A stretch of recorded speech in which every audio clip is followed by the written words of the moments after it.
செய்யும். அடுத்தது பார்த்திங்கன்னா சாத்தானால் வருகிற வியாதிகள் உண்டு. சாத்தான் வந்து அப்படின்னோடனே நீங்கள் எல்லாருமே சொல்லுவீங்க, யோபுக்கு அப்படி தானே வந்தது.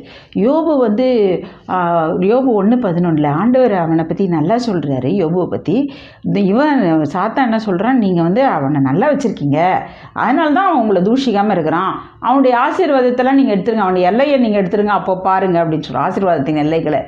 அப்போ வந்து ஆண்டவர் என்ன செய்கிறார், அதை அனுமதிக்கிறார்ல. அது மாதிரி நம்மளுடைய வாழ்க்கைகளில் சில டவுன்ஃபால்ஸு, வியாதிகள், பலவீனங்கள் வரும்பொழுதே நம்ம என்ன செய்யணும்னா, ஆண்டவரை வந்து மகிமைப்படுத்தும் வகையில் அதை நம்ம பெருசாக நினைக்கக்கூடாதுன்னு சொல்கிறேன். மகிமைக்காக நிற்கணும் அப்படின்னு தான் சொல்கிறேன்.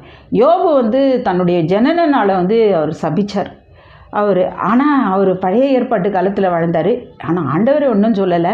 இருந்தாலும் ஆண்டவருக்கு பிரியமானவராக இருந்தார். யோபு அப்படி இருந்தார்னா, நம்ம கிருபையின் காலத்தில் வாழுகிறோம். இயேசு கிறிஸ்துவின் ரத்தம் சகல பாவங்களையும் நோய்களையும் நீக்கி சுத்திகரிக்கும்ன்ற ஒரு பேசிக் ட்ரூத்தை தெரிஞ்சவங்க நம்ம யோபுவை காட்டிலும் பல மடங்கு நம்ம அதெல்லாம் பொறுத்துக்கிட்டு ஆண்டவருக்காக நிற்கணும் இல்லையா.